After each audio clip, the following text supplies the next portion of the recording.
What is up, everybody? Welcome to Acker Geopolitics.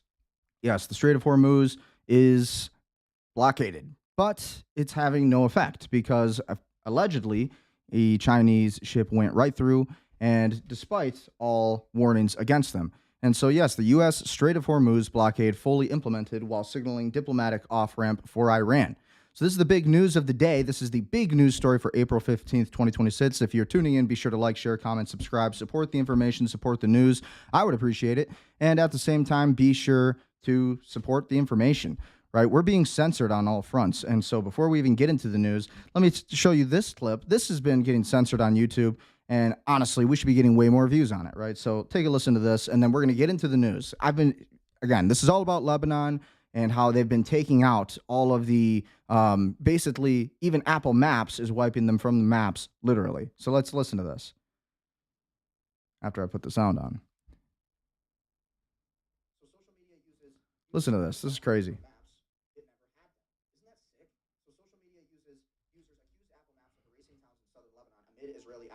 Apple says they were never featured on the platform.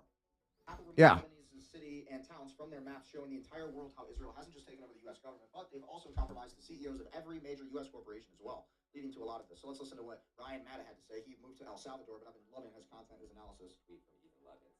So check this out. You know, Israel's been bombing and invading Iran. Well, Apple, this is insane. Apple just removed all of the locations on the Lebanese map from their software. So when you go into Apple Maps, Could you imagine if they did this? Like There if we Israel go. Sorry about that. Didn't know we were frozen on the screen there, but here we go. Continuing. was bombing the United States, and if we just like removed, So yeah, this is crazy. Basically, Israel is completely wiping out Lebanon, and at the same time, Apple is just wiping the towns off the map as if they never existed. And so that's a big thing. And again, YouTube has been totally suppressing this story. That's why I'm playing this first, and then we're going to get into the news and the information. But listen to this analysis. Tweet from Ethan Levins. So check this out. You know, Israel's been bombing and invading Iran. Well, Apple, this is insane. Apple just removed all of the locations on the Lebanese map from their software. So when you go into Apple Maps, Could you imagine if they did this? Like if Israel was bombing the United States, and if we just like removed, if we just like removed certain villages or certain cities from the map specifically because, Israel wanted to, achieve the Greater Israel Project, Pax Judaica. Is that not crazy or what? Honest to God, right? Lebanon, they've removed the Lebanese territory because they know that Israel is on the verge of doing a land grab. They already have Israeli settlers in Lebanon. Like, imagine that. Israel's going into a foreign nation. They are taking their land. They are killing their citizens. And the United States government's just like, yeah, we're okay with it. We're actually going to fund it and support it. And again, this is the biggest news of today. Again, I would say not just the Iran, while they want you talking about the Strait of Hormuz, this is happening, right? This is happening while they want you focusing on the Strait of Hormuz and the blockades and all of these things. Meanwhile, Israel is completely taking out Lebanon and settling in Lebanon illegally. And 700,000 Israelis are settled in Gaza right now, illegally. Doesn't matter how many women, how many children that you kill. Go ahead, Israel. The entire Middle East is yours. Like, what in the is going on? Very concerning. America? Explain this to me. Explain how we went from no new wars to sending our children off to die in some third world hellhole called Israel on behalf of Benjamin Netanyahu. Insane. Apple claims that villages and towns in southern Lebanon were removed from Apple Maps are incorrect because those locations were never featured on the service. After online users accused the company of removing them during the ongoing conflict. Users on X and other platforms accused Apple of removing or failing to show towns and villages in southern Lebanon, sharing screenshots of areas including Bent Shabil, Ada Ash-Shab, Nakora, Maron El Raz, and other broader communities where labels were absent or harder to find than a rival mapping platform. So again, this is kind of the story here. The backlash comes as the Israelis continue to occupy southern Lebanon as the country witnesses continued Israeli strikes, evacuation warnings, and mass displacement, making questions of visibility especially important. Again, what if this was the United States, And I think it's important for us to ask those questions, because when you look at these kind of articles from the United Nations, for example, Human Rights Council hears that 700,000 Israeli settlers are living illegally in the occupied West Bank. And again, so let's read this a little bit. The Human Rights Council this afternoon heard the presentation of a report by the High Commissioner for Human Rights, which stated that the current Israeli plan to double the settler population in the occupied Syrian Golan by 2027 Isn't that was great? Unprecedented, and that 700,000 Israeli settlers are living illegally in the occupied West Bank. So again, we're talking about real estate. Over here in the United States, you buy a house and you got a legal process to buy your home. And again, you want to work with me, I can help you do that. In Israel, it's not such the same thing. They're just going to kind of bomb you, and they're going to bomb that home, and they're going to take that property value that way. It's kind of sick, ain't it? Yep. And so that's the world we live in, and that's the world the Lebanese people are living through right now. We can't let that happen in the United States. That is why I bring attention to these matters, because we can never allow this to happen in America. We have to, learn from these mistakes, and also at the same time, we need to stand up for the innocent. Sympathy for 100%. The criminals is cruelty to the innocent, and that's what Elon Musk said, and I really believe that. The questions of Palestine, it's UN It's on the UnitedNations.org. Talks all about it. And yeah, so I just wanted to play that video because we've been getting completely censored on a lot of these posts regarding Lebanon. And even though this entire live stream is going to be about the Strait of Hormuz, the blockade, all of the biggest news on X today, and everything that's been swirling about when it comes to the entire Iran war and everything like that, the Israeli occupation of Lebanon and Gaza, we're talking about all of that also because that is simultaneously happening. Everything is happening all at once, as Game of Thrones once stated. Okay, so Resignation. At the same time, accusers vow full accountability for Eric Swalwell following exit from Congress. The political career of Eric Swalwell has imploded under the weight of harrowing misconduct allegations. For the women who came forward, his resignation from the House of Representatives is merely the first chapter in a quest for true accountability. On a Tuesday interview with CBS Mornings, accusers Anika Albrecht and Ali Samarco, joined by advocate Cheyenne Hunt, made it clear that the California Democrat will not be permitted to retreat quietly into the private sector. Following Swalwell's Monday announcement that he would vacate his congressional seat and suspend his bid for the California governorship, the trio signaled the legal and social consequences must follow. It's just the beginning, Hunt told CBS News, emphasizing that a fight for justice remains active despite Swalwell's exit from the halls of power. Albrecht, who shared the story after the prospect of a Swalwell governorship became a reality, defined justice as a permanent end to his ability to exploit the position. For me, justice won't be until he can't even harm a woman ever again, and until he has faced the consequences for the women that he has harmed. So when we look at this article, Eric Swalwell is not in a very good position. Yes, so Eric Swalwell is going to be resigning, and then at the meantime, again, the U.S. says the Hormuz blockade is fully implemented while signaling diplomatic off-ramp for Iran. But, again, allegedly, a Chinese naval ship went through today, and without any question, without any issue. So let's take a look at that story. Again, we'll look at that story in just a moment, actually. Look at the key points from here. More than 90% of Iran's $109.7 billion in annual seaborne trade transits through the Strait of Hormuz. The U.S. blockade took effect Monday amid a shaky 2-week ceasefire, and at least 2 vessels made crossings through the Strait of Hormuz in the first full day under the active U.S. enforcement. So it doesn't look like the United States is really enforcing this entire blockade. The U.S. blockade of Iranian ports is now fully into effect, completely cutting off Tehran's international sea trade that powers about 90% of its economy, the U.S. Central Command said late Tuesday stateside. The announcement comes at this time when the White House has been signaling a diplomatic solution to the conflict in the Middle East, as discussions around continuing negotiations with Iran are underway. A blockade of the Iranian ports has been fully implemented as U.S. forces maintain maritime superiority in the Middle East, said Brad Cooper, CENTCOM commander, highlighting that it was achieved under 36 hours of President Donald Trump's order. U.S. forces have completely halted economic trade going in and out of Iran by sea. More than 90% of Iran's $109.7 billion in annual seaborne trade transits through the Strait of Hormuz, and Iran lacks any significant alternative trade routes, according to Mayad Maleki, a senior fellow for the Foundation of Defense of Democracies, a nonpartisan think tank in Washington. The blockade is estimated to cost Iran approximately $435 million per day in combined economic damage, Maleki estimates. The U.S. blockade, which took place Monday amid a shaky 2-week ceasefire, involves more than 10,000 troops over a dozen Navy ships and fighter jets in the Gulf of Oman and the Arabian Sea, the U.S. military said. During the first 24 hours, no ships made it past the U.S. blockade, with 6 merchant vessels ordered to turn back and re-enter the Iranian port on the Gulf of Oman, the U.S. forces said. Maritime intelligence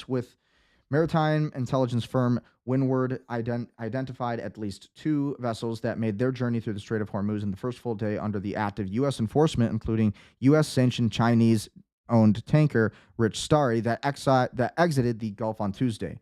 Transit through the Strait of Hormuz remains limited and concentrated among sanctioned, falsely flagged, and highly risk vessels. Falsely flagged, that's some interesting language that they use there, with early enforcement signals now shaping vessel behavior. Let's read that sentence one more time.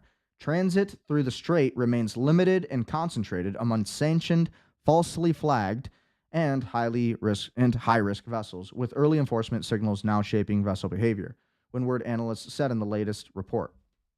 Iran has choked the Strait of Hormuz that carried about a fifth of the world's oil supplies before the war in retaliation of the joint U.S.-Israeli strikes on the Iranian territory that began February 28th. The U.S. naval blockade could further upend energy flows through the vital waterway and risks straining Washington's ties with countries such as China and India, and as well as Russia. It didn't say it here, but also Russia, which have been among the key buyers of the Iranian oil.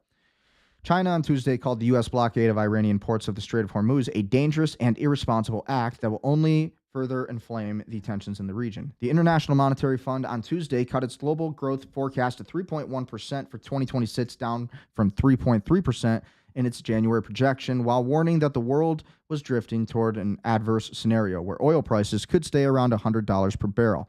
Signals of diplomatic resolution of the Middle East conflict have released some pressure in oil markets, with U.S. crude oil futures for May delivery dropping 0.88% to $90.40 per barrel as of 8:35 p.m. Eastern. Futures of the international market Brent for June delivery lost 31% to $94.47 per barrel. So that is the situation on the Strait of Hormuz and this blockade that's happening. And again, we got a lot more news on this. We got a lot of these other videos here. Let's find where Alex Barnicoat covered this story a little bit here. Try to find that clip out of these many clips that I wanted to play. I had these lined up in a certain way, and now I'm looking for the specific posts. I think it's after this one. Here we go. China just told America to basically fuck off, and a Chinese ship just sailed straight past the American warships that are meant to be blockading the Strait of Hormuz. Well, so this makes sense, and the actual embarrassment to the US becomes obvious. You need to know what the US is currently doing. Well, in an attempt to try and stop Iran from blocking the Strait of Hormuz, the US has now sent warships into it to block it themselves. As well as that, the US is clearing the mines that are in the Strait of Hormuz, but they're also choosing which ships are allowed to pass through and which aren't. Coincidentally, the only ships the Americans are allowing to pass through is ships that work with the Americans. But now that a sanctioned Chinese ship has passed through without the US doing anything, it might change everything. Although I will say that the chance of this blockade actually even holding up for very long is pretty low.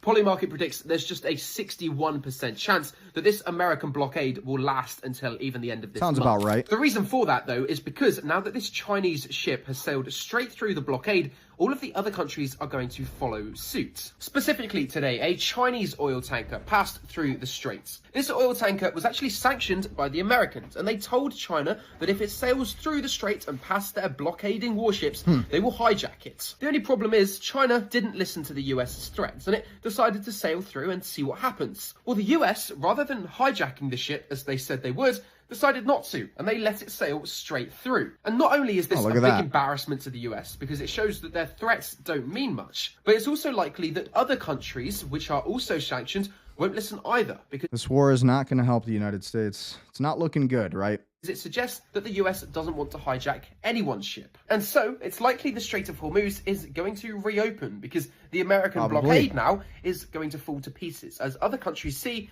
the US actually isn't that scary. And so as it progresses and America just gets more and more embarrassed, leave me a follow because I'm going to keep you up to date on this stuff. Yeah, give him a follow, Alex Barnicoat. But that's some pretty big news right there. And the fact that a U.S. naval blockade cannot stop a China Navy vessel is quite concerning for the situation that we're in. Okay, and again, we have a lot of big news coming out of today. Really, again, Donald Trump really talking about Eric Swalwell, targeting Eric Swalwell, putting that attention on Eric Swalwell. Meanwhile, you know, Donald Trump's getting away with those Epstein files, right? And nobody's getting investigated. That's the even more interesting part. We have a lot of critical updates from Glint at a private White House dinner. Trump told the Dutch king and queen. That looks like an interesting post. Let's check that out. So Donald Trump was talking to the Dutch king and queen and said he wanted the Iran war to end quickly, saying that the only way to bring Tehran back to negotiations is to increase the pressure. So he wants the war to end, but we need to increase the pressure. We need to escalate. So it's like very, very typical of Donald Trump here, right? So that's very interesting. So we look at all of these different developments and it's like, come on, Trump, we all want peace here. We want peace and this isn't the right way to go about it. Donald Trump is being highly misled, in my opinion, by the Israelis and told a lot of, disinformation that is truly more disadvantageous to the United States. And I think that's the main reason that people need to cover these massive stories, these massive developments, right? These geopolitical flashpoints that we are seeing. Okay, so when we look on X at this story, This is, again, more news from Trump and kind of what his developments were, what he's kind of doing with everything. President Trump says his talks with Iran could resume within days of Islamabad, Pakistan, after negotiations over the weekend concluded without an agreement. So this is CBS's correspondent on this story. Let's take a listen. President Trump says talks in Pakistan, Islamabad, could start within days. The question is, who are they going to be speaking with? Last week, we saw JD Vance speak with Iranian officials in the same room.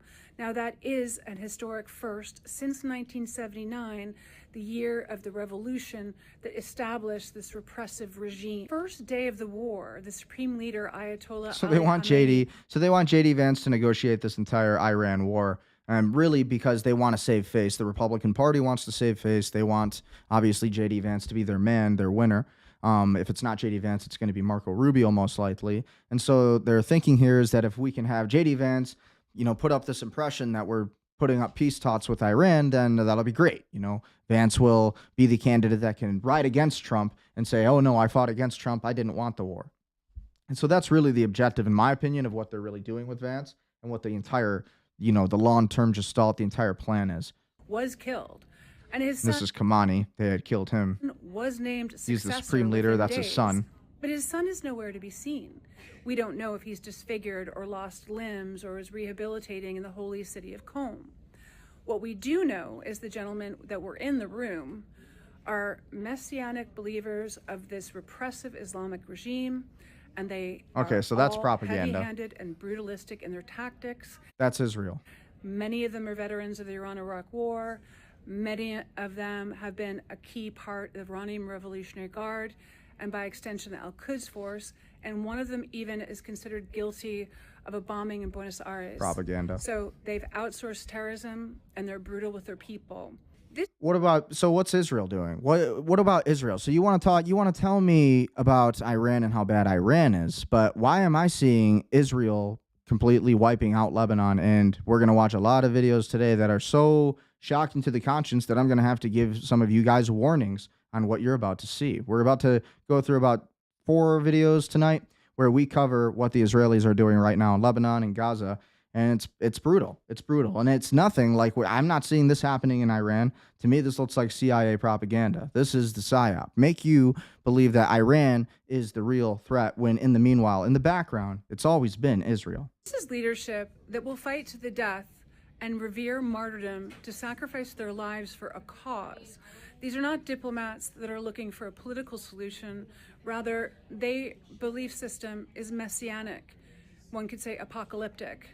And that sounds like Israel. So this is total gaslighting, and everything that they're saying Iran is doing, to me, from my impression, in my opinion, this is really what Israel is doing. That's everything they're saying that Iran is doing. It's exactly what Israel is doing. The gaslighting has never been at a higher level. Never been at a higher level. Okay, and again, so in the meantime, we have a lot of developments. These are some statements from Trump saying that his party should do good in the midterms, but they are trying to turn around the pattern of the last 50 years. When somebody gets elected president, that party always loses the midterms. Even when you have a great president, they tend to lose the midterms. So this is what Donald Trump had to say. Let's listen to this. Let's listen to his statements as the world is on fire. Do you expect the Republicans to lose seats in the House, and what does that mean for your agenda? Well, I just left with Mike Johnson and some great people, some great congressmen and women, and in the Oval Office. I think we're going to do good. Now, with that being said, when somebody gets elected president, that party always loses the midterms. I don't know why. Nobody can explain it. Okay. I asked people that are deep that. into the psychological world. I said, why is it that a voter votes for the opposite party? Even when you have a good president. I think I had the greatest year, the greatest opening year I've read. The greatest, look, I ended 8 wars. Oh, there's the Trump line again. A 9th is coming. It sounds like Trump's been yelling. But I ended 8 wars. Nobody's ever ended 1 war. Who's ended 1? Nobody. I ended 8. We have the biggest tax cuts ever. We have the biggest regulation cuts ever. The greatest economy ever, pretty much including... This is total denial, or this is either one of two things. This is either total denial or it is a reality distortion field, because the facts of the matter is that none of these things are true. And it's just flat out a lie. fact that I took a detour into Iran in order to stop something that could have destroyed the world, right? See, that whole rhetoric tells me that who is giving this information to Trump? Who is around Trump, surrounding him? Who is controlling his devices, his information flow? Who is controlling that? Because every time he talks, he is so certain that it is the state of Iran that is the greatest, funder of terror, and which is a lie. It's Israel. It's always been Israel. And so you look at these issues, and Trump is just completely full on keeping up the lie that Iran is going to build a nuclear weapon, even though we've been hearing that since 1967 from Netanyahu, and it was never true. And this is the same thing that we've heard with Iraq, very similar rhetoric that we heard from George W. Bush. But even when you have a great president, they tend to lose the midterms. It doesn't make sense to me. So is that a warning? Is he saying that it's bet to lose the midterms? We're going to probably lose the midterms. It sounds like he's trying to warm people up for it. In 50 years, I guess the president, the party with the president, has won twice. Why that happens, I don't know. We are really working hard to turn that around. We've had the greatest year in the history of the presidency, first year, and we should be giving credit. Look at the border. Okay, look at the border. Well, the border is not closed. The border is still wide open. We're bringing in more H-1B visas and illegal immigrants, and many of them who are not illegal are going to be brought in on this H-1B visa system, and they're going to take hundreds of thousands of jobs, and very good and well-paying jobs, software jobs, manufacturing jobs, building batteries, lithium, all some pretty good stuff that Americans and European Americans can absolutely learn. And instead, we're bringing in all of these Indians, we're bringing in these Somalians, we're bringing in these Chinese people. And it's like nothing against these people, but it's like talk about globalism, right? Talk about the lack of understanding America first and what those principles actually mean, right? Putting your country first. Instead, we're just importing more voters and cheap labor. And that's the idea, right? All of the people who think this is about rights and that this is about humanity, it's not. Trump is a capitalist. He's a businessman, like myself. He's a CEO, real estate guy. Tell you right now, hiring foreign labor is cheap. And also, if you're into politics, it's not a bad way to get yourself some free votes. All you got to do is pander to that party who really knows nothing about your constitutional system. They just want a free stay in America, in the greatest country on earth. But when you bring in all these different people to our country, and you give them all this stuff and these great paying jobs, and suddenly they're living in mansions, and you have fraud in Minneapolis, and you have fraud all over the the city of Los Angeles today, really the entire state of California, Seattle, Washington, all these different states across the United States completely riddled with fraud. And now in the state of California, you can literally be fined $10,000 with a year in jail for even investigating somebody who is committing fraud in your hometown if you live in the state of California. Nick Shirley was just enduring this. We're going to be covering that tonight. But you have Donald Trump here telling us how the border's great, how it's been the greatest first year ever. Well, I don't know about that, right? I don't know about that. Where is the mass deportations? It sounds like we had to cancel those, or we had to cancel them. No, Trump took those away. He took away the mass deportations. We never got our mass deportations. He ended them. Where's Tom Homan right now? Where's he? I'm not hearing from Tom Homan anywhere. He's supposed to be the border Caesar. I don't hear him. And, so all of these promises have not been kept. And so if you care about America first, and if you truly are a Republican and a conservative, then, Trump is just, I don't know if he's blackmailed. I don't know if he's in on it, or if he's truly just Israel first, right? One of these three options. Either way, America needs to wake up and realize that the best avenue going forward is to elect capitalists. And in that sense, to elect capitalists who understand, how to get things done and how to not sell out to different countries like Israel, and then allowing all of these other countries to come here for foreign labor and just for, so you don't have to pay them as much. That's crony capitalism. That's the worst sides of capitalism. And it gives capitalism a bad name. So now, this is what we have today. Everything you're seeing on X today. And it's not good. So let's listen to the rest of this. So we had a border that was an open civ. You covered it better than anybody. So is that the message for voters going into the midterm elections? The border. Yeah, I should get credit. Leave them for? Yeah, I think we should. Well, I think we have to bring it back to talk. We don't need help on the border. But, I built over. Yeah, we do. We do need help on the border. Like, he's such a salesman. Trump is such an entrepreneur. And the reason you know this is because he's always selling. He's always selling. Now, everything's great. Everything's grand. And if you've read The Art of the Deal, that's part of the art of the deal is you never lose. You're always winning, and you never admit defeat. This is part of the Trump dynasty, if you really understand his brain, which I do because I've studied Trump for a very long time. I've read all of his books. And, especially, before he was ever president, I was studying Trump, his business tactics, was watching Celebrity Apprentice, all of it. And so I was a huge Trumper my entire life just because he was obviously super successful. And so I admired his way of doing things.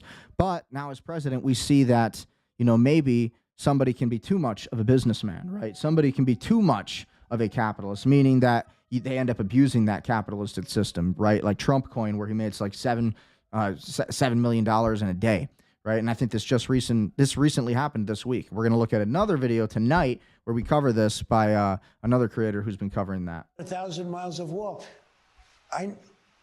We have to talk about it because we should be given credit for having taken this disaster where people were criminals, were coming in from all over the world and pouring into our country. It's the worst thing that's ever happened. I mean, I'll admit, I don't want to give Trump zero credit. He doesn't deserve no credit. But at the same time, it's like we don't have a full border wall.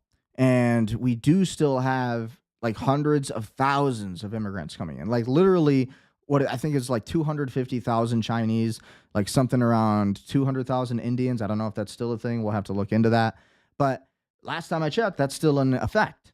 And we also have this gold card where any immigrant can just pay $1 million or $5 million and come and live here. And you say, well, that's great for the U.S. economy. That makes us a lot of money. It's well, again, but who are these other people in these other countries bringing in? Well, they're bringing in their people, their communities, their societies. So America is becoming really this melting pot of all these different races, and it's bound to head for civil war because now you have it's basically like putting a bunch of different species of animals in the same exact cage, right? You have blacks and whites and Asians, and it's all good to have a little bit of that in one little farm, right? But when you have all of the different kinds of creatures that are opposing to other kinds of creatures, right? And predators versus prey, and you put them in the same exact coop, you put them in the same farm, well, what would happen? All of the predators are going to destroy the prey. And what that means is really, who's the prey? The people who live in the country. And the predators are the people who are coming over to this country, again, illegally, the illegal immigrants and these military-aged men from Somalia and, the Middle East, all these different areas, these countries, the Gulf countries in specific, they're coming over here to the United States and they're wreaking havoc, bringing retaliation, which Trump did not help with this Iran war. So it's definitely not an issue that's been fixed, this entire border. And I'm not going to give Trump zero credit for it because he's done somewhat of a decent job on the border, but we still don't have a border wall. It was like an invasion, and we should be giving Maria credit for it. So I'm going to be talking about it. And by the way, what's happening in Epic City? What's happening in Texas? What is with the droves of Muslims coming into the United States and nothing's being done about that, right? Nothing wrong with the Muslims. I'm not saying that. What's wrong with that is you're bringing in so many of them, and they do not believe in really the same religion. When I say they don't, I'm saying they believe in Christianity, they believe in Jesus, and they believe he was the Messiah, but they also, or I don't know if they believe he was the Messiah, they believe he was a prophet. And so the Muslims believe either he was just a prophet or he was the Messiah. I don't remember exactly, but they also don't believe that Christ was resurrected. And from my knowledge, when we look at these videos on X, it doesn't seem like the Muslims are too tailored up for Christianity and to assimilate to the American country. Now, at the same time, that's the same problem goes with the Jews in Israel who are coming over to the United States and occupying our politics and our banking industries, our Hollywood and entertainment, specifically to subvert it. And so we do have an actual terrorist state of Israel, and we're being attacked from all fronts. We have illegal immigration and mass migration, you could really call it. And then you have the Israeli occupation of the United States. And now, because of this attack on the Iranians, where, again, we assisted Israel in doing this, now you're going to have all of these Arabs and Muslims coming over to the United States in retaliation of all of these strikes, people who were killed. We're creating so many terrorists from this entire war, right? The idea of a war, if you're going to fight a war as a nation, is to mitigate terrorists, not to create more. There needs to be a strategic element where, as whatever you are, whether you are a strategist in a think tank, whether you are working for national security or counterterrorism, whether you're working for the CIA or FBI, whether you're local police, whatever you are, there has to be an actual system for documenting everything and to hold people accountable, all of it. But I'm also going to be talking about, we gave the voters the biggest tax cut in history, the biggest regulation cuts in history, the best economy in history. And now what we're doing is I didn't see any tax cuts. We took this path. We knocked the hell out of Iran. We stopped them from having, they're not going to have a nuclear weapon, regardless. By the way, I could leave tomorrow. They would never be able to have a nuclear weapon. For years, they would, because their country is there we go again devastated. with the nuclear weapon. The nuclear weapon. Iran's going to have a nuclear weapon. Who does that sound like? It sounds like Netanyahu, doesn't it? They don't have a Navy. They don't have an Air Force. They don't have an airplane. It's just actors, right? Total actors. And the press doesn't write about it. The New York Every Times, president. if you read the New York Times, this fake, horrible newspaper, you would think they're doing well in the war. They have nothing left. They're going to make a deal. We'll see what happens. We have to explain to the voters. So I don't know about that, Trump. I think you're in delusion, brother. Because there's no reason why the Republicans should be losing. These people want to... Because you're being lied to by the Israelis who are surrounding you, and you're too gullible, or you're in on it. Open up the borders again. They'll have transgender for everybody. Okay, don't forget. Now, Trump's talking badly about transgenders, but here's the thing. Donald Trump just made the law so that parents can, again, basically give the approval on whether or not their children can or cannot have his sex changed. Like basically saying that parents don't have that right. I meant to say he basically made the law that parents do not have that right anymore. So that's very interesting. Or you have to get parental consent if you want to do it. So at first it was no more transgenderism. That's banned. No more mutilation of the male or the female gene. No more of that. He went from that to like a complete ban of it to now it's, oh, well, if you get your parents' consent, then it's fine. And so people forget about these things that actually happened. And Trump has deleted that Truth Social post since. But you see where the patterns are heading, and it seems like another, this is all talking points. This is all political rhetoric to get you to vote Republican.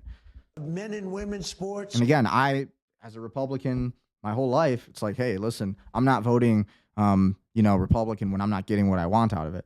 It's the only way to hold politicians accountable. It's like if you're not getting anything on what they ran on.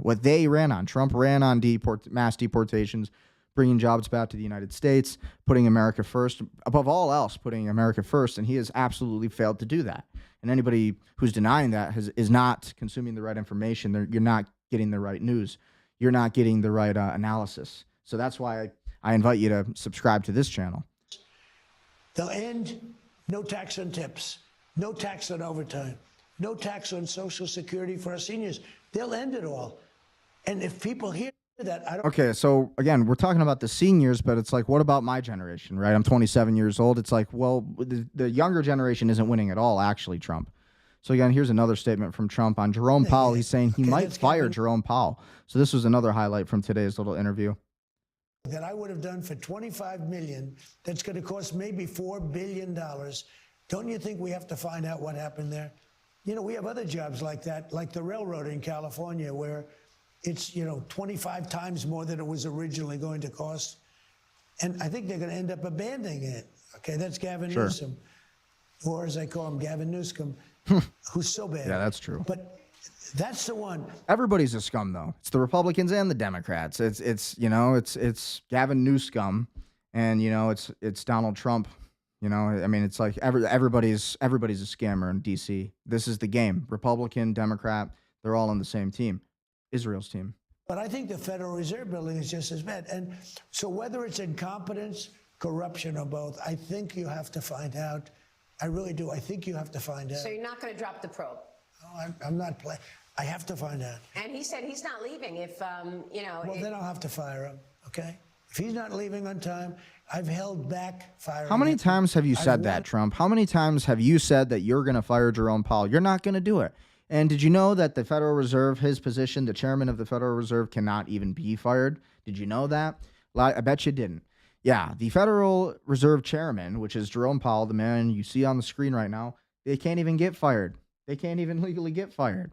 And so that's how much power the Federal Reserve has. So all of this is just rhetoric. And the only way to really stop it is to make an executive order. And you also have to get Congress on board. And so probably not looking so hot for that.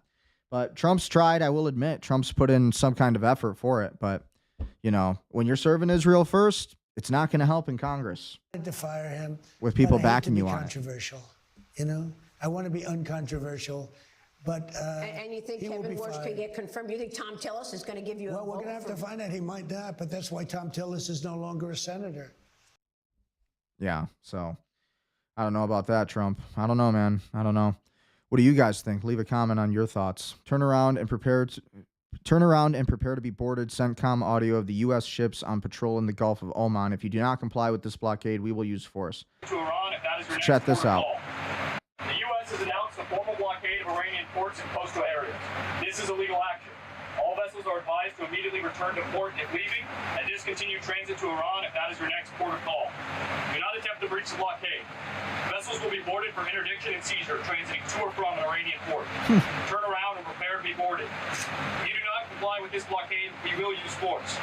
The whole of the United States Navy is ready to force compliance. Now, the U.S. is ready to force compliance. Comply with us. It's not your strait. It's our strait on the other side of the planet, thousands and thousands of miles away from America. But we're going to control that shit. But at the end of the day, that's what America is, right? We dominate, we win. The problem is we're just not doing it correctly this time around. So this is from Ed Krasenstein. Krasenstein. We know what that name is. We know who this guy is. I'm not a big fan of him.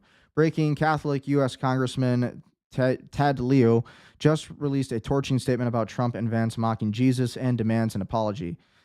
So let's take a listen to this. I never really liked this guy. I think this is obviously more political.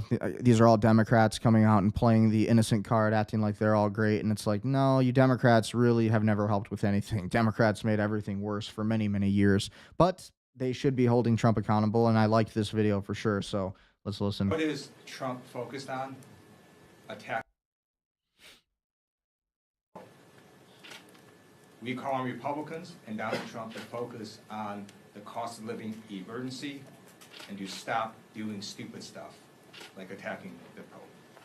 Now, I happen to be Catholic.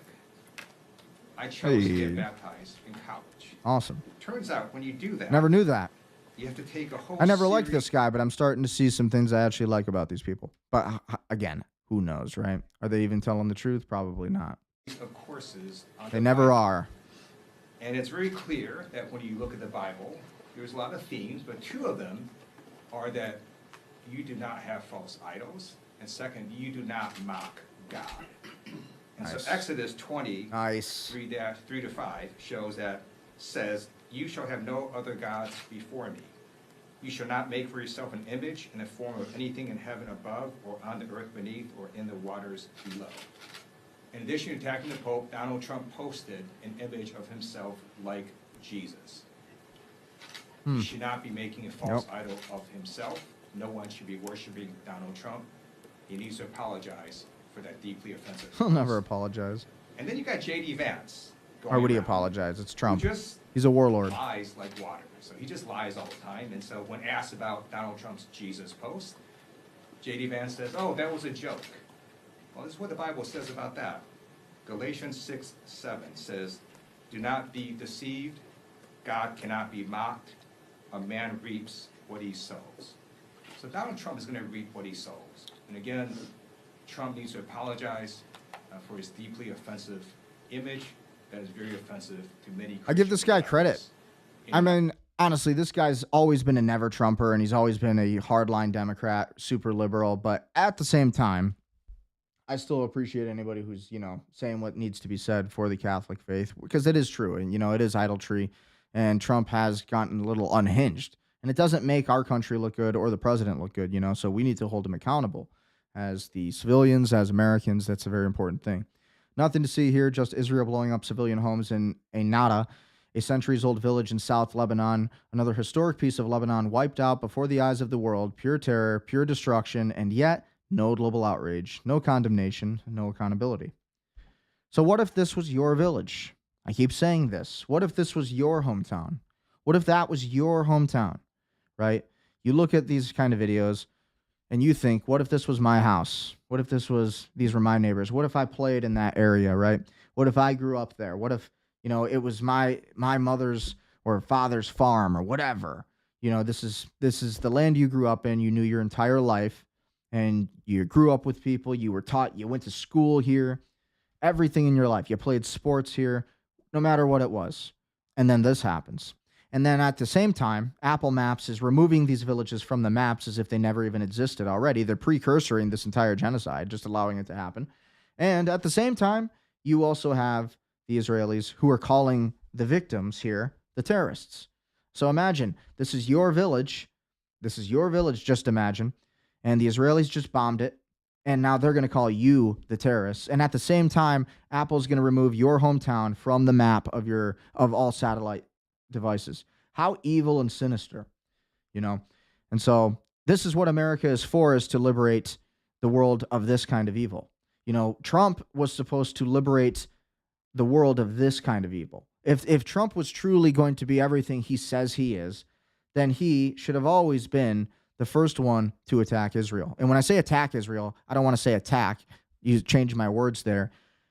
He should have been the one to first criticize Israel, to stand up against Israel, because this is happening. This is what America was for. This is why we fight foreign wars, to fight nations like Israel, to protect and to liberate the oppressed. Quite literally, de oppresso liber.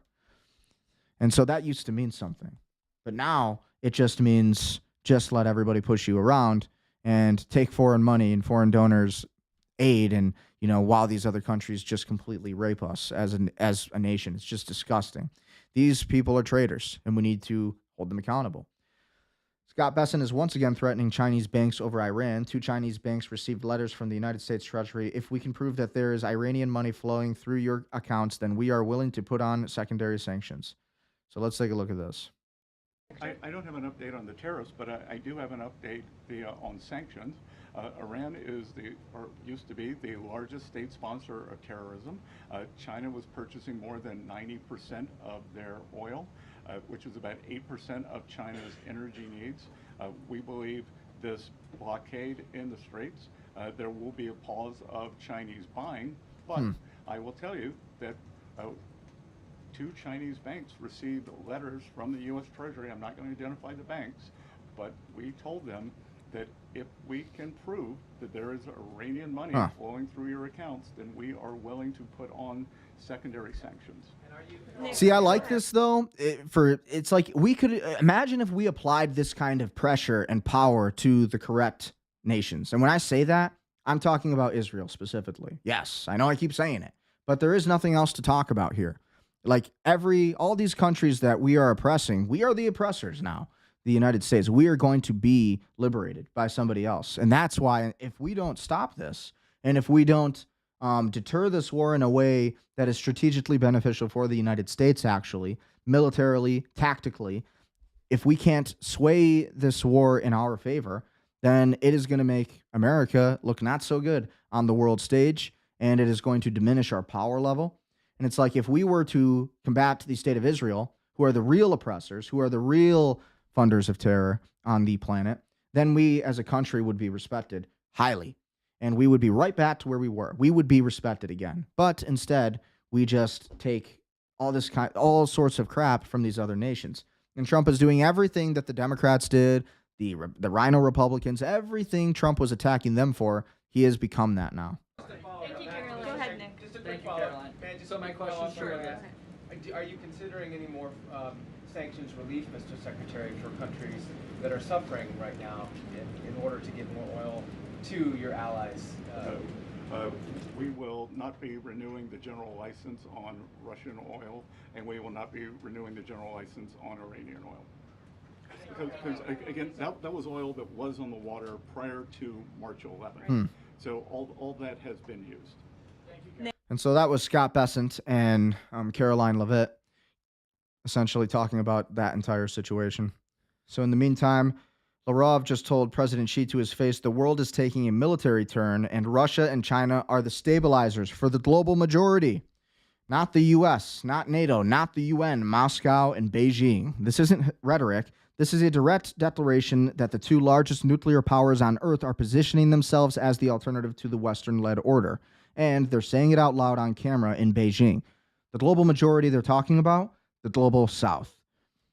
That's Asia, Africa, Latin America. The countries tired of being collateral damage in the United States versus everyone else. Russia and China just drew the line. The question is, who's standing on the other side? So let's take a listen to this. Dear Mr. Chairman, I am grateful for your warm words, your address, and this meeting, which underscores your potential attention and development of mutually beneficial and strategic relations with the Russian Federation, and for your attention to the issues of the next summit during the upcoming visit of the President of the Russian Federation of the People's Republic of China. Yesterday, myself and my friend and colleague, Wang Yi, spoke in all details about this important visit. Very interesting. And again, that was the Russians you're hearing right now. Thanks to the diplomacy of the leaders, your diplomacy, speaking to Xi, the diplomacy of Vladimir Putin, our relations demonstrate high resilience to the challenges. We mentioned that we have engulfed in the modernized world economically and geopolitically, which more and more, unfortunately, take a military direction.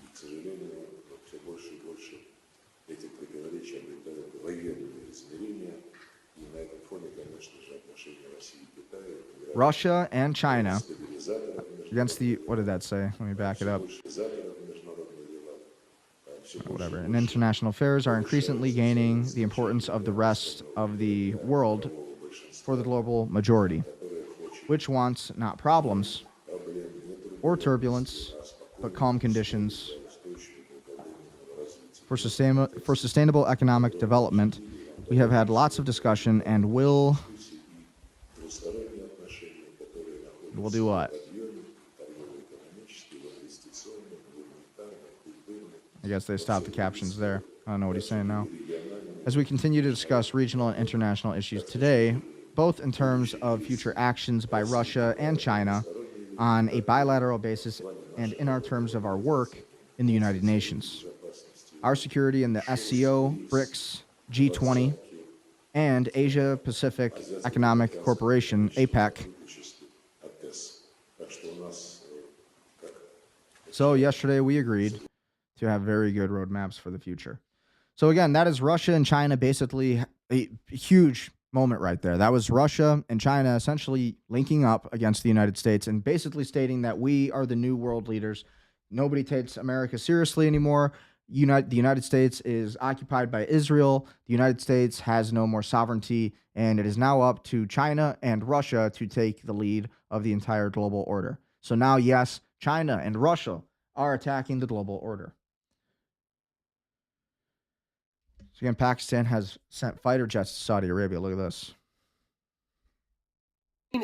Fighter jets to Saudi Arabia, and Pakistan might actually be about to bomb Iran. But so this makes sense, you need to know something that was signed in 2025 between Saudi and Pakistan. And it was the first of anything we've ever seen like that, a mutual defense agreement between the two countries. That defense agreement said that if either country is attacked, the other will come to save it. Now, it's worth noting that Pakistan and Saudi Arabia actually signed that under the guise that if Israel ever attacks either of them, they would attack Israel on behalf of them. The problem is, though, now that the war in Iran has kicked off and Iran has been firing drones and missiles at Saudi Arabia, it's kind of changed things. Pakistan wasn't gambling on a war with Iran, but it seems after signing the deal, that's kind of what they've got themselves into. Obviously, there is currently a ceasefire. However, Polymarket predicts there is a 6% chance that by the end of the month, Saudi Arabia will carry out military action against Iran. And if that happens and then Iran responds, maybe Pakistan will have to come to Saudi Arabia's aid and fight Iran. Obviously, before the ceasefire, Pakistan didn't do that. And to be fair, that wasn't a surprise. Nobody thought that Pakistan was going to bomb Iran. That's why there was peace talks in Pakistan last week. But since then, a lot's changed. Those peace talks have failed. There's talks now of the war restarting.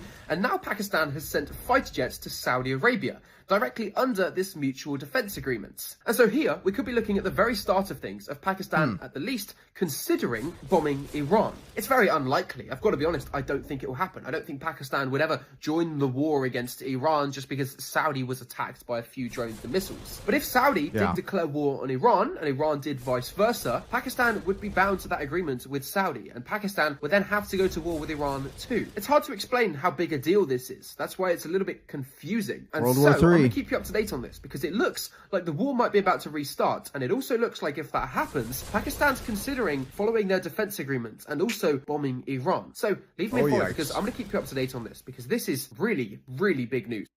Yes, it is. Very big news. Very big news indeed.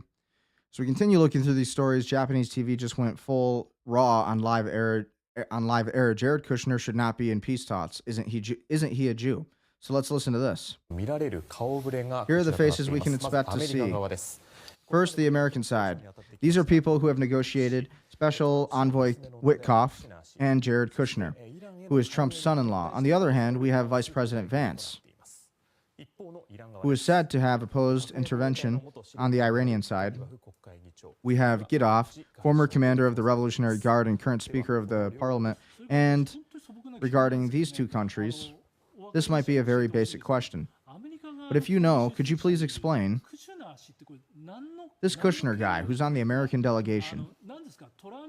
What authority does he have? What exactly is his position? Is there really a simply representative? That's honestly how it looks. And besides, he's Jewish, right? When it comes to the negotiations with Iran, I feel like he's kind of a person who shouldn't even be there. Yes, he's participating in the position of son-in-law. I've always wondered what this guy really is. Me too. Me too. Don't we all? Who is Jared Kushner? Why did he buy 666 Park Avenue in New York City? Huh? What is up with that? More news. Tens of thousands of bees have suddenly swarmed across parts of Israel, prompting authorities to warn residents and shop owners to keep doors and windows closed. So that's pretty interesting. And what's very interesting also about this is that China did release a weapon of basically these bees, and these bees would, like termites, destroy everything. So it's very interesting. Wonder if these are actual weapons of warfare, actually, versus real bees. China has a lot of these mechanisms of war, and they'll drop these over entire cities just to cause complete and total chaos. Insane, right? Those look pretty big, though, for bees. Those look like locusts.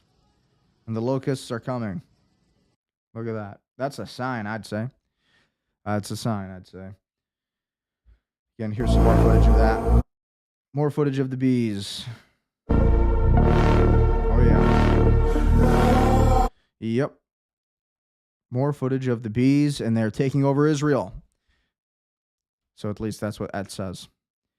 But again, I think these are actually weapons. I think these are actually. I already know for a fact that the CIA and and China, CCP, KGB, they have insects and they have fake birds and fake insects, just like these bees here, and they're literally designed for swarm activity. And they will go in and completely, create chaos. Essentially, they're like locusts, and that is exactly what that is what they are meant to do, to destroy the economy without you even really realizing it. So there is also an Israeli constitutional crisis. The Supreme Court is reviewing the removal of Ben-Gvir. The Israeli Justice Minister responds, "We will not respect the ruling." Read it again. The Minister of Justice himself rejects a court ruling. This isn't the oldest democracy in the region. This is a gang in the ministerial suits, a state eating itself live on air. Netanyahu is fighting 6 fronts abroad, and inside his own house, the chairs are flying into the walls.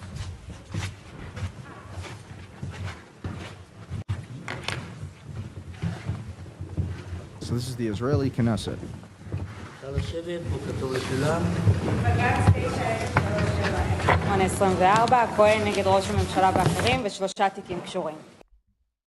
And again, they just said, we're not going to respect it. We're not going to respect it. So again, I thought this was an interesting clip from Professor Yang explaining the downfall of Canada and how it could be a reflection of America's future. So take a look at this video. You think that that's a reasonable course of action? Instead, Mark Carney goes to India and says, we want more Indians. In fact, we will give scholarships to Indian students to come to our country. And then this guy Mark Carney, who before becoming Prime Minister of Canada never had an elected office. Okay, before he became Prime Minister, he never had. He was never voted into office by the people, and quite honestly, for most of his adult life, he was not even a resident of Canada. He spent most of his time either in New York or London working for Goldman Sachs.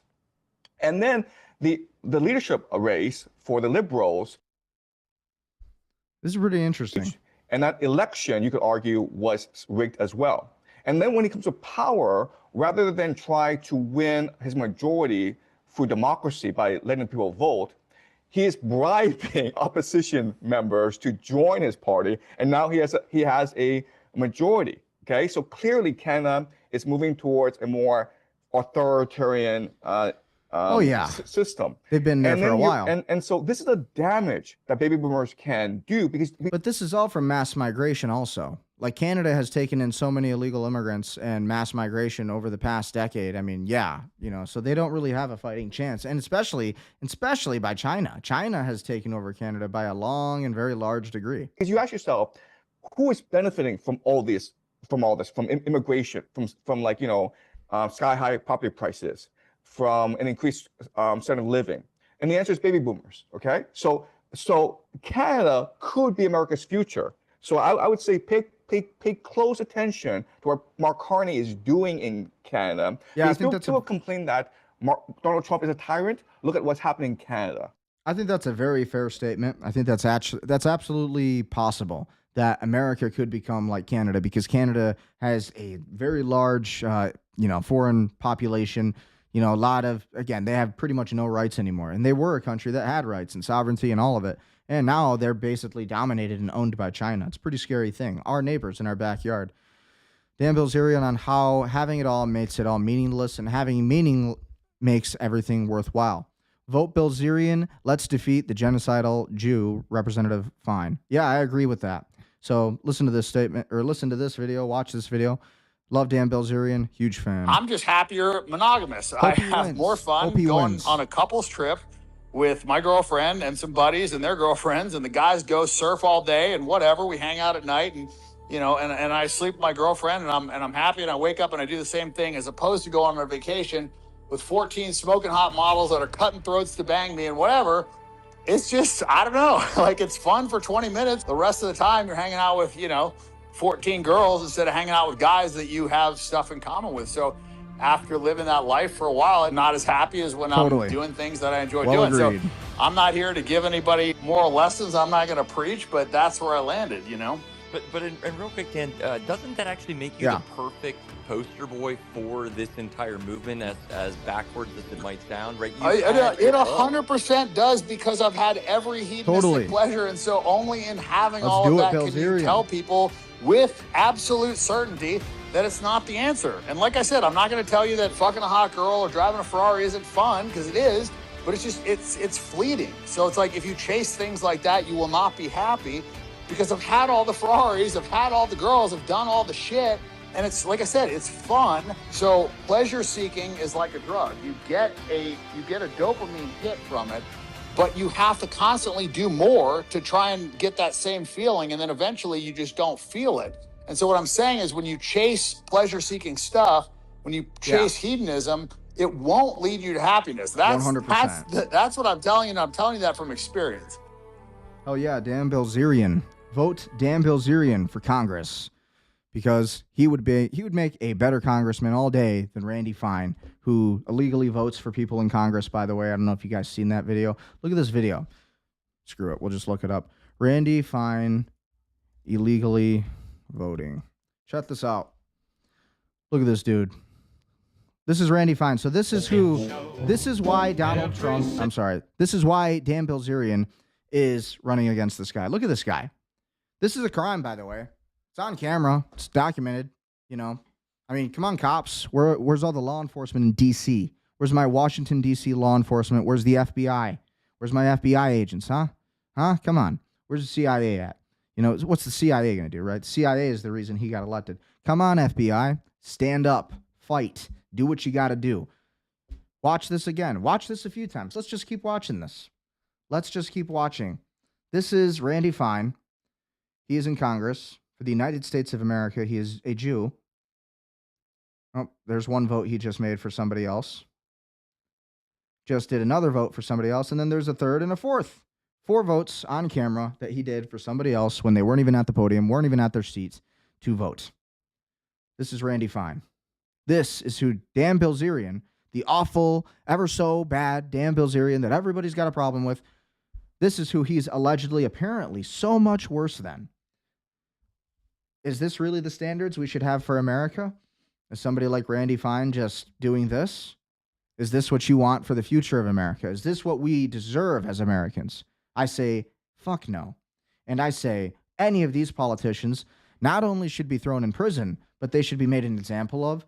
They should be not just indicted and prosecuted, but perhaps there should be more serious ramifications that the American people would be allowed to vote on how to handle treason like this. And all I can say is there used to be one way we handled these kind of betrayers and, offenders of treason.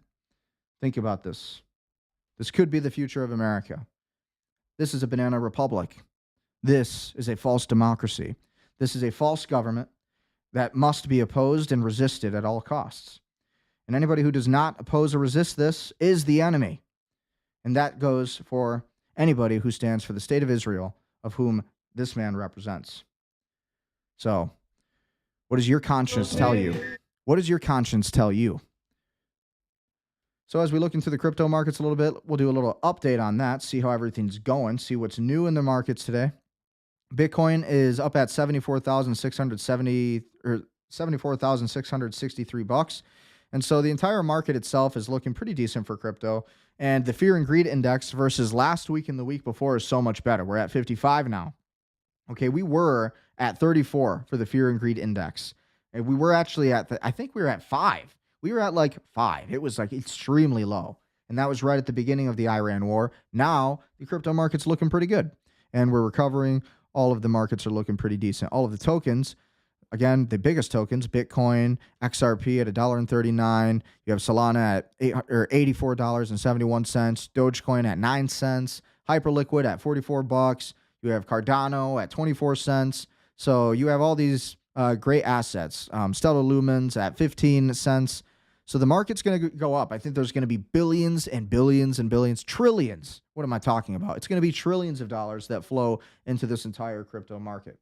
So if you're smart, you're investing in the future. So let's look at some crypto updates. Let's look at some market updates for the financial tech industry, because it's rather important. With this entire Iran war, why this matters is because a big part of restabilizing the U.S. dollar, the fiat currency, paying off the United States debt, is to carry out this entire black swan event that's going to take place very soon, this market crash.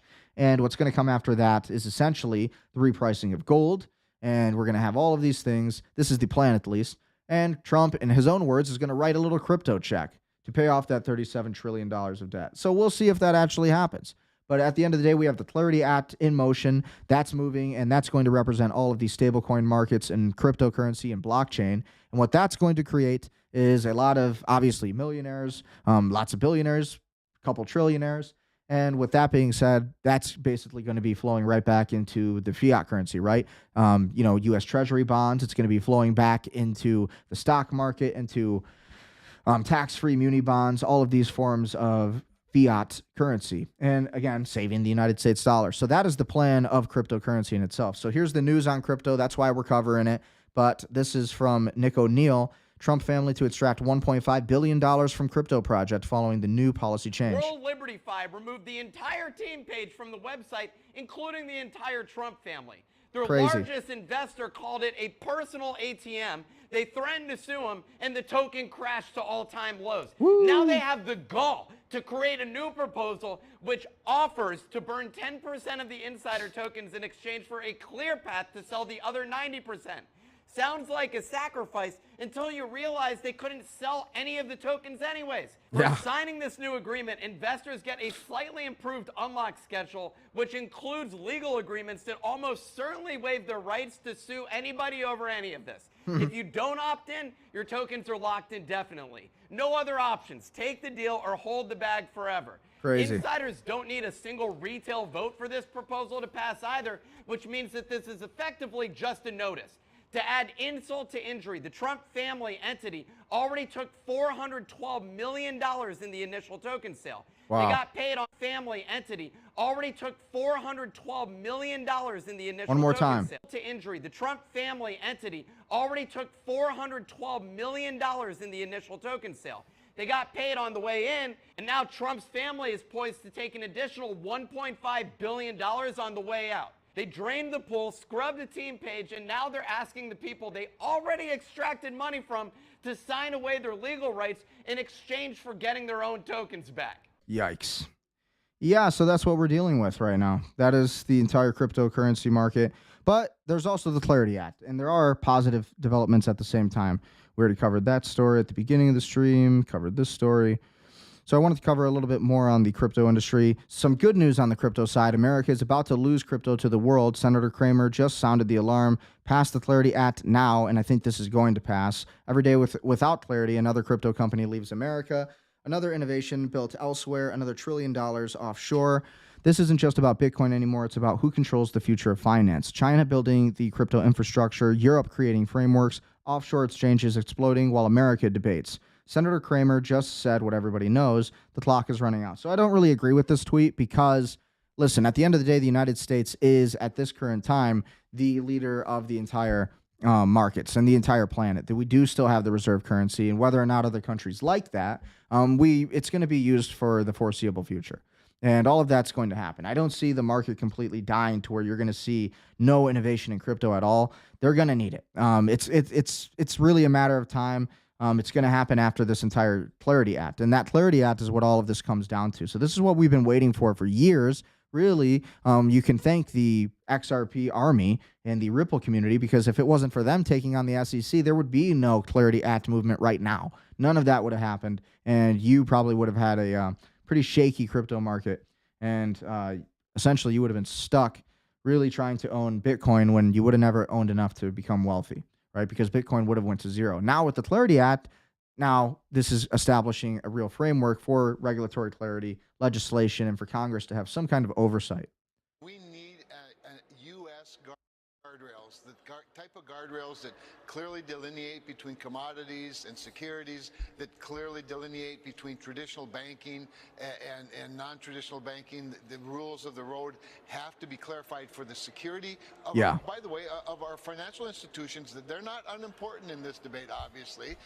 We have a wonderful legacy of diverse financial institutions, from credit unions and community banks all the way to the big ones. And so we need to look out for that. But we also, though, cannot allow digital assets and digital industry to go overseas, go offshore, lose that innovation. Well, the good news is that Bitcoin's highly against Bitcoin, and they're not very innovative on cryptocurrency. And Japan is already using XRP.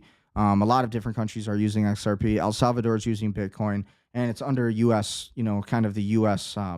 sanctions and laws. So really, with all of that, I still think America's in a pretty good spot. And I don't see America really losing the crypto war to China, at least as of now. But who knows? Trump could do something crazy tomorrow, like he has been. It seems like he has a deliberate effort to destroy the economy. At the same time, that destruction of the economy could be the catalyst to the new financial system, which is going to be based on stablecoins, cryptocurrency, and digital assets. And those who are invested in these assets, specifically these three for sure, are probably going to benefit rather greatly.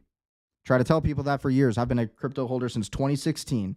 Don't move your crypto around. Don't do stupid stuff. Hold on for dear life, right? Hodl. Edge that is clearly an American edge if we do it right. So I think Cynthia's right on point. Time is not our friend when we get much past Easter and get deeper into this political year. So I think we need to have the right guardrails. I think one of our banking committee members says it best. We know we did the right thing when they all dislike us the same. Yeah. And so we have to find that middle ground. Well, when who dislikes you the same, right? We all did the right thing when they all dislike us the same. That sounds like an elitist statement to me, so I don't know about that. Without clarity on whether digital assets are securities, scams like pump and dump schemes will continue to thrive. Establishing that line gives regulators the authority to prosecute bad actors and protect investors. This is from Representative Warren Davidson, and he has been saying some pretty good stuff for crypto overall, so let's listen. To our witnesses, thank you for your work in preparation for this and your testimony and your participation today in today's hearing. Very timely hearing. When you look at safeguarding American citizens against scams, I think there's no real partisanship here. And I've been really encouraged by the work I've had with Ranking Member Beatty on confronting that with respect to traditional scams. When you look at some of the scams in the capital markets, there's been a long time concern that you've seen a rise of what have historically been known as pump and dump scams, where you see something like World Liberty Fi, like Trump coin hyped, and then there's a rug pull later. Some of that is allegedly taken place in crypto, and for the longest time, really since 2017, when the initial coin offering market was going on, I started working with colleagues to produce market clarity. Back then we called it the Token Taxonomy Act, and the SEC has recently put out their own taxonomy. And I think that's the goal, is to make a clear, bright line test for when something is a security and when something's not a security. I agree with that. And so, Mr. Smith, maybe to start with you, how important is it that we get those clear rules of the road versus regulation by enforcement? So in my experience, both in law enforcement and here in FINRA, having clarity as to what things are, what the rules are in the road are important, and taxonomy is really important to that. It's why we focused on, you heard me talk about the key services, about how the adversary is using cyber-enabled tactics to enable pump and dump schemes, to enable BEC, to enable romance frauds and ransomware. Yep. That taxonomy that we've used is now pervasive, and so everyone understands that those are key areas to address those frauds. And is a great example of, if we all are focused, we understand what the problem is, then we understand where we fit within it and how we then can address it. Yeah, for sure. And so crypto's the future, and we need to be ready for the Clarity Act at all times. Clarity Act is off the Senate's schedule next week, so that's not good. Senate Banking Chair Tim Scott has not scheduled the crypto market structure bill for the week of April 20th. Per Politico, Senator Tom Tillis will release the final draft this week, the last piece needed before the committee can call a markup. Even then, the bill must align with the Senate Agriculture, pass a 60-vote Senate floor bill with Democrats' approval, then reconcile with the House. If no markup is scheduled by April 20th to 25th, midterm policies could kill the bill as bipartisan cooperation dies entirely. Remember, the revised draft formalizes a major compromise, banning passive stablecoin yield while allowing rewards tied to activity. Though Coinbase made a dramatic U-turn officially endorsing the bill, major U.S. banks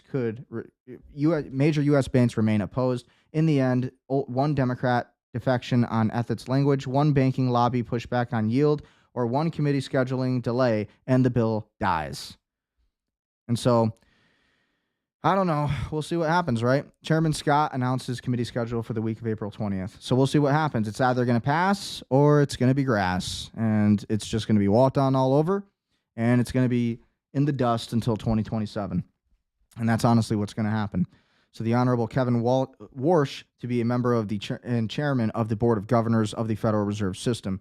That's at 10 a.m. on April 21st. We'll be watching it. We'll be covering it. 538 Dirksen Senate Office Building. All hearings will be live streamed on the banking.senate.gov website. So be sure to look at that. Be sure to track it. Watch this show. We're going to cover it for sure. And with that being said, we're pretty much coming to the end of our show shortly here. Let's look at the final breaking news and any big stories that hit that have come up while we were on stream. 1 hour ago, Christian Zionist pastor John Hagee says Jesus Christ is coming back to the world as a Jewish rabbi. He says he can only rule the world as a Jewish rabbi and nothing else. He's going to return to the earth as a second coming as a Jew. Jesus Christ is coming back as a Jewish rabbi. Family of Christianity, Mary, the patriarchs, Abraham, Isaac, and Jacob. Listen to this. Are all Jewish people. The prophets, Isaiah, Jeremiah, Ezekiel, Daniel, Hosea, Joel, Amos, Haggai, Zechariah, Malachi, all Jews, not a Baptist in the bunch. The first family of Christianity, Mary, Joseph, and Jesus, Jewish. Jesus kept the law of Moses. Jesus. Okay, so what's interesting is that the Jews and Christian Zionists, they use this as a convenient argument. They say that Jesus was a Jew, but it's like, well, then why did the Jews kill him? Why did he speak Aramaic? You know, why did he speak a completely different language than Hebrew? Why did Jesus Christ, why did the Jews try to kill him his entire life? You know, and they called him the King of the Jews because he was the King of the Jews, but they also said that to mock him, right? Why did they crucify their own king? Why did they crucify Jesus? Why? But now they want to take credit and say that, oh, don't worry, Jesus is going to come back the second time as a Jew. Even though the first time he was killed by the Jews because he didn't want to abide by the Jewish law of the Pharisees. And so because of that, he was crucified. But that means that today he's going to come back and he's going to side with the people who killed him, the Jews. And he's going to support the entire genocide we see happening on Gaza and in Lebanon. And he's going to support all of these unprovoked wars. Yeah, I don't think so. I don't think so. Zionists, Christian Zionism needs to die. Okay, because Catholicism is the true Christian direction. Catholicism is the true way. In Christian Zionism, this is pure Judeo-Christian nonsense, this Judeo-Christian myth that does not exist. These are two totally conflicting religions. Okay, Judaism and Christianity, two completely different things. Do not think that I've come to destroy the law, but to fulfill the law. He celebrated his bar mitzvah at the age of 13. He wore a prayer shawl from that day until the day he died. But the Jewish religion was also very different. So it's to the extent that Christ was a Jew, I believe he was the modern definition of what the Christian is today. And that's what I believe to be the real truth. And so that's kind of what I see to be the more likely scenario if we were to look in history and see everything. Buried in that prayer shawl. He's going to return to the earth in the second coming as a Jew. How do you know that? Because the book of Revelation says, behold, the Lion of the tribe of Judah. Judah is the root word for the word Jew. Jesus Christ is coming back, a Jewish rabbi. He's going to rule and reign over this earth, and God bless his holy name. It's going to happen. Delusional. And Christ also called the Jews the synagogue of Satan and the sons of Satan. He also said that in the Bible. Christ also said that you who do not accept me as the Father, you will never see the Father. You cannot have access to the Father without me, who has access to the Father. That is the Christ message. And, one of the 10 commandments is that you shall not murder. Well, we see that happening quite a lot today in Israel. They're doing far more than just murdering people. And so let's look at some of these videos. Let's see exactly what I was talking about here. So we got plenty of these clips. We're going to cover a lot of these clips tomorrow in tomorrow's episode. But I just wanted to show you, there's plenty of more clips we can go through with Lebanon and talking about all these things. Again, Hungary's new PM rejected the EU's migration post. We will still not join the pact. We will actually enforce the border further to protect Hungary and broader Europe. We will find a way to stop the EU's daily fine. So again, other world leaders are fighting back against all of it. Okay?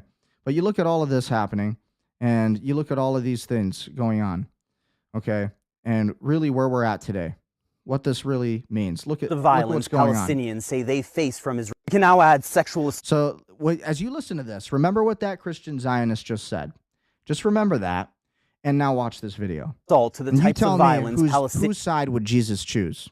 Say they face from Israeli settlers here in the occupied West Bank. This is the tent where a Palestinian man named Qusay says Israeli settlers stormed. Warning, this is going to be graphic to listen to. If you're not in the mood to listen to some pretty raw information, change the channel. But this is going to be a little cutthroat. It's going to be a little graphic here. So warning, the language, we are talking about some pretty sadistic stuff here that he's about to mention. So just a fair warning, viewer discretion advised, all of that. Seized him before using these zip ties to bind him by his hands and legs. He then says they cut off his underwear before tying his genitals with one of these zip ties and then parading him around his village in front of his family. Yeah, because Jesus would definitely choose the side of the people who would do that, right? جروني على الخيمة جوا. أول بلشوا في ضرب بوكسات وربطوا رجلي، أخذوا الحزام يعني الشاط، قطعوا هذا يتقطع، ها شايف كيف؟ تقطع، وقطعوا البوكسر اللي لابسه. Cut the boxers he was wearing. They zip tied his genitals, continued to beat him, dragged him, poured him in the water, your mind when that was dirt happening? over his face. He thought they were going to kill him, beat him to death. Qusay says the settlers also stole hundreds of his sheep that used to be in this pen. Yeah, because Christ would 100%, he would advocate for that. Sure. Okay, they keep telling you that. They keep telling everybody that. So, God, there's so many good news clips here, just so many. But there were specific videos I wanted to go through. Specific videos I was trying to find here. One more. Again, viewer discretion advised. What you're about to listen to is pretty disturbing. So if this is too much for you to handle, then be sure to just change the channel. Has just ended. What does the situation on the ground look like now?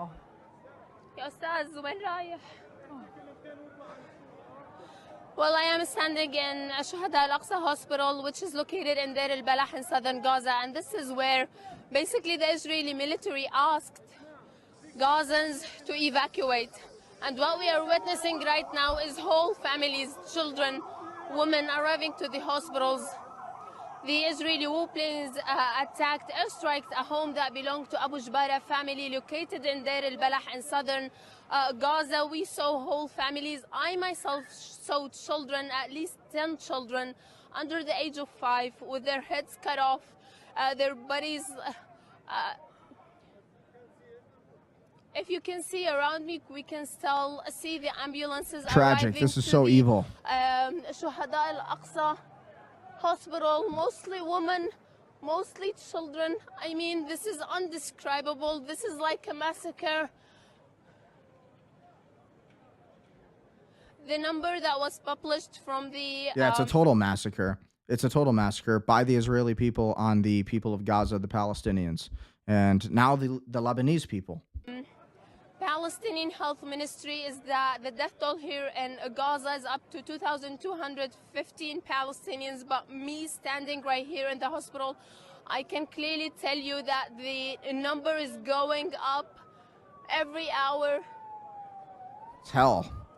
Could you imagine living there? You think your life is so hard. Imagine being a starving kid in Gaza. Imagine being anybody living in Palestine. Imagine being a Palestinian at all. Imagine that. Imagine what happens when Israel wants to do this to America, which they do. Arrived to the hospital. Here is an ambulance full of children. I can see the children where I'm standing.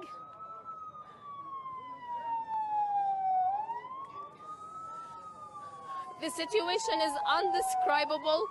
Whole families, children under the rubble, children being killed.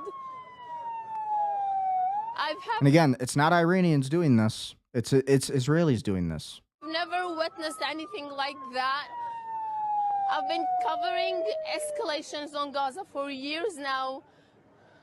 And what we're witnessing right now is a whole massacre. Yes, it is 100% a massacre, and it's absolutely evil. And it gets worse. It gets even worse. It gets worse. Warning: graphic content again. I'm going to show you a few more videos here. This video in particular. Yeah, I'm about to show you this video. So this is actual graphic content. It's going to be highly, highly graphic. So before I scroll down and watch this video, you got about 10 seconds to turn off the channel or tune out of this channel because what you're about to see is highly graphic, highly disturbing, and highly evil. But it is happening, and it's important to cover because these are humans, human beings, just like you, just like myself, and this could be us. And to anybody who has if we're not going to hold these people accountable, the Israelis, if we're not going to hold anybody accountable for such actions that you're about to see, then what does that mean for what's coming to the rest of humanity? So, warning, heads up, this is very highly graphic. So again, looking at this video, you're seeing what you're about to see is a man who essentially he had been decapitated and scalped from his nose to his nose and eyes up to his top of his head. So it's very graphic, warning, very graphic content. And if you can handle it, keep watching. If you cannot, this is your chance to leave. We're playing this in 5, 4, 3, 2, 1.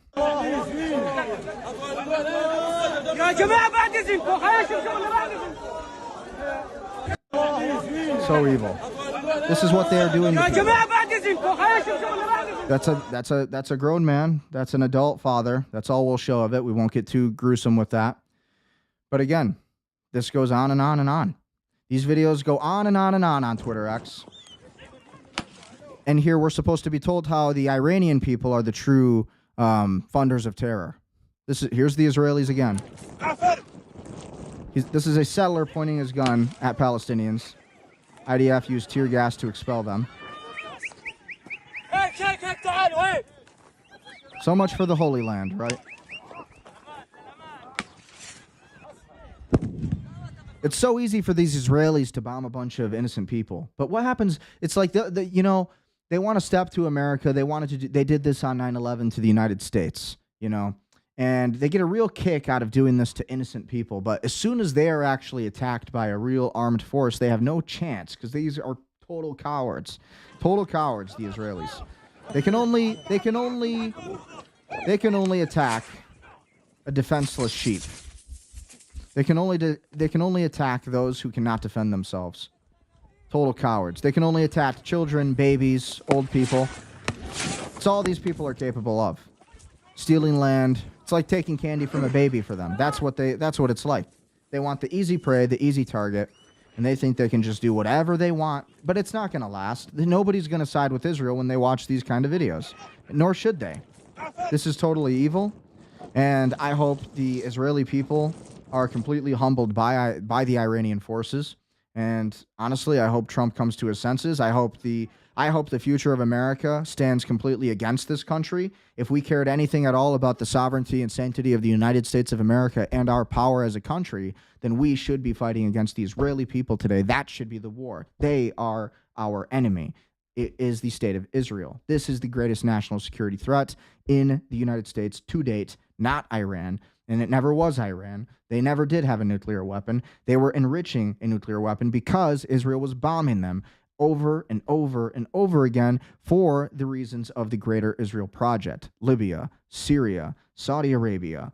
You have Turkey. You have, what are these countries again? I believe it's Israel, Lebanon, Syria, Iraq, Iran, Libya, and I think it was either Egypt or Turkey. And so you look at all of these countries, and that's what's coming. That's what's coming. And I think it was Sudan, actually. 7 regime changes in 5 years. That's what this is all about. That's why you're seeing what you're seeing. So you see all of this happening. How does it make you feel? I think it's rather sickening. So, again, sorry that you had to see that, but I think it's rather important to play these videos and to, expose the truth, because I'm not going to go and fight for Israel. If the United States government ever drafted me, it would be the dumbest thing they could do, because I would absolutely, I would be giving intelligence to the Iranians on behalf of my country, America first, and I'm going to serve the Americans, the American people, which is to fight against Israel. If I were ever to get forcibly drafted into the war, I can promise you I will be giving full intelligence and data to the Iranian people. I will be serving completely the enemies of Israel, and I will never fight for them. I won't lift my weapon for them. I wouldn't die for them. I would make them die first. And that is how I feel. But because I'm a Christian, I also believe in this message, and we're going to end this episode with this message right here. Gave their life to Christ, those who gave their time to Jesus Christ, those who lived with the Lord, those who lived for the Lord, those who spend time with the Lord, not with the world. The Lord, when He comes again, He will remind you of those times you gave Him. He will say, my child, come. I'm going to remind you. I live and I was dead before, but now I live forevermore. Meaning that I was with you when you were on earth. I'll remind you of those precious moments when you came and knelt before me and prayed to me. Every time in your room, in your home, when you closed the door and you went down on your knees before your Jesus Christ and you prayed and you asked for my mercy, that moment that you spent with me in my second coming, I will share it and I'll remind you of it, because that moment was so precious to me, the Lord Jesus. I want to share it with you out of joy and happiness. I want to tell you how proud I was, with you, how pleased and proud of you I was, because you came to me and you gave me that time and shared it with me. This means the world to the Lord Jesus. Every time we read the Holy Bible, this is the Spirit of Christ. The Spirit of Jesus Christ is not the Christian Zionist version that they want to frame because of, via psychological warfare and propaganda. These Christian Zionists are wrong. This man is correct. Everything he has said, the spirit of these words is correct, is the Spirit of Christ. The Spirit of Christ is peace. The Spirit of Christ is truth. The Spirit of Christ is forgiveness. And that is what separates us from every other religion, even the Jews. That is what separates the Christian from the Jews, is that the Christians will stand against injustice. And what you're seeing right now in Gaza, Lebanon, where 700,000 Israelis are illegally settling on Palestinian soil. That's just happening. What happens when they do that in America?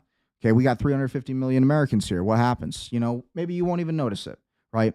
But the point is, these Christian Zionists want to believe that Jesus Christ will come back as a Jewish rabbi. Well, whatever that means, I can tell you one thing. Christ will never be supporting the Israeli people and what they are doing today. Christ will sound very much like this man that you're hearing on the screen. Everything you're hearing from the voices of peace, the peacemakers, the voices of justice, of law and order, of tranquility, of liberty, of prosperity, of success, of victory. These are the voices. This is the Spirit of Jesus Christ, the truth, the way, the light. And anybody who is trying to destroy and to deceive, to lie, to gaslight, to genocide, like we're seeing Israel do, that is not the Spirit of Christ. That is a fallen race. That is a fallen people who have served Satan, and they have fallen for deception. And so if Jesus did come back as a Jewish rabbi, I believe that version of a Jewish rabbi would be very close to a Catholic. And I believe the rhetoric would be the same. What do you think? Spending time with Him. Every time we pray, we're spending time with Him. Every time we listen to a Bible preach, we are spending time with the Lord. Every time we come to church and receive Him in the true body and blood, the Holy Sacrament, the body and the blood of Jesus Christ, we are spending time with Him. Jesus will remind us of all of these times, that how grateful He was, how happy He was, how joyous He was, how proud He was with us. Amen. So we'll end today's episode with that. We'll cover some of these videos that we didn't get to cover today in tomorrow's episode. Before we leave, be sure to work with Gold Shark Media AI. At the end of the day, we have a great system for you. Work with Gold Shark Media AI for business owners. That means if you're a realtor, if you're HVAC, if you're a roofer, if you're a small business owner in general, if you're just an entrepreneur, you need to manage your leads, you need to manage your pipeline. You do it all right here in goldsharkmedia.com.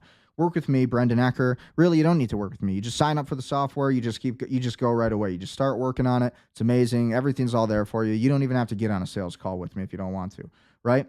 So it's pretty great. Contact forms. You have built-out automation templates, prospecting workspaces built specifically for you, so you can send AI cold email drafts, personalized per business, one-time click import for your CRM, AI CMS drafts and opportunity analysts, filter by the industry, city, and status. Amazing stuff. You got proposals. You have client workspaces. You got your invoices, your payments. You got your tasks. You got your notifications.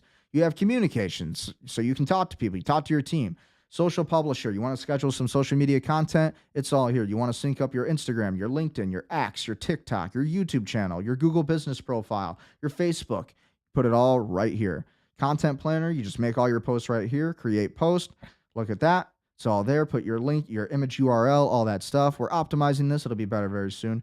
We have templates here, so you don't want to make that content yourself. That's all right. It's already done for you. Teams and people, manage your entire team in one place. Reports, attribution and ROI, executive summary, ROI calculator. This is what I think is pretty cool. If you're a pretty big company, look at that. You know, if you think about it, you got 155 leads a month. Okay. Let's say your close rate is about 31%. Most are like 20% to 30%, right? Your average deal size is maybe $10,000. Let's just say you're a real estate agent, right? And you got a pretty good career going for you. Well, your annual upside could be about $4.8 million a year, $403,600 a month. So again, imagine that. So you need to get your numbers together. I mean, most people are sitting like right here. These numbers right here, 15 monthly inbound leads. Most people are coming in at around 10% close rate, really less than that. So average deal value, I would say, is usually even less than that. For a lot of the business owners I work with, it's actually higher, usually about $4,000. I would say $4,000 is usually what they end up charging their clients. And so look at that annual upside you got. So you got your ROI calculator. You got all these tools inside of this all-in-one CRM for you. You need to collect your Google reviews. That's all automated for you. You need your AI assistant. We have that. We have the AI app builder, so you can build an ROI calculator. You can build a lead capture form. You build a client intake form. All this kind of stuff you can build. Sites, funnels, domains, manage your website in one place. You got integrations. I mean, this just goes on and on. Twilio, SMS, you send in Grid, Zoom, Google Meet, MailChimp, Microsoft, Slack. It's all there for you. This is a fully optimized CRM. You want to operate your business in one place and not have to spend thousands of dollars on all these different CRMs that don't really do everything you need it to do. This literally handles everything. We even have an affiliate partner program or a referral program where you guys can make some money on the side promoting Gold Shark Media. You scratch our back, we scratch yours. White label and branding. So we have all of this. This is very important if you want to use our own software and white label it as your own. We have a trust center here to make sure you're staying on track with all of your achievements. Make sure you're not wasting your money, right? You get all these things done, you should have a pretty successful business on this list. Okay, Help Center, you got any questions? We literally have everything, all the resources you could possibly need, how-to guides, basically gives you like literally any question that you could possibly ask. It's all there. Settings, and there you go. So this is Gold Shark Media Lead Engine, Gold Shark Media AI. So be sure to work with me. And again, if you want to become a real estate agent, I also created an online course, PassREUSA.com, 1,300 plus real estate practice questions, ebooks, lesson chapters, interactive videos, and PDFs for maximum value. This is for future real estate agents. And again, it's relevant for all 50 states. It's $99. You pay $100 and you literally keep this for the rest of your life. Okay. A lot of these online courses to study for your real estate exam, just a hint, you're going to be paying a monthly subscription of some sort. Might be cheaper with Prep Agent. You might pay a little bit less, but at the end of the day, we sourced a lot of our question banks from Prep Agent and even better sources, kind of national trust sourced, all of the best courses that you could possibly source from. So again, we have totally 5-star reviews right now, which is pretty good. We're keeping it up. And then we have top ranked state exam resources on top of that. Okay, we got a couple realtors that we've worked with. And again, we got so many more that we're going to be working with. This is a brand new product, but at the end of the day, it's ready for you. And I'm excited to sell it. And ultimately, work with me. If you want to grow in real estate, you want to grow in business, obviously do that. So with that being said, that's all I have for you tonight. Be sure to like, share, comment, subscribe, support the information, support the show. What do you guys think about the Strait of Hormuz? What do you guys think about the Iran war? Everything we discussed tonight. What are your guys' thoughts on Lebanon, on the Apple Maps, removing all of that? What are your thoughts on Donald Trump and essentially going after the Pope? And, all of the Trump hawks basically doing the same thing. What is with the lack of accountability with the Israeli people, the double standards, all of this stuff? Who do you think is going to win the next election? So many questions for the future that matter. And so leave your thoughts, support the show. Be sure to like, share, comment, subscribe. Go back and watch this again. Go back, share this with somebody you know. Share the information, right? I'm doing this to bring you information, to bring you real news as much as I can. Analysis, that's what I'm good at. I'm good at taking macro economics, macro events that are happening in the world and breaking them down into some kind of a way that makes sense to you, right? And to other people. But being somebody who worked in government, being somebody who, has experience building businesses, AI softwares, I'm the guy you want to talk to. So watch the show, support it. And with that being said, we'll see you guys tomorrow, 7 p.m. Eastern Standard Time. Have a safe night, stay prudent, stay powerful, and stay wealthy.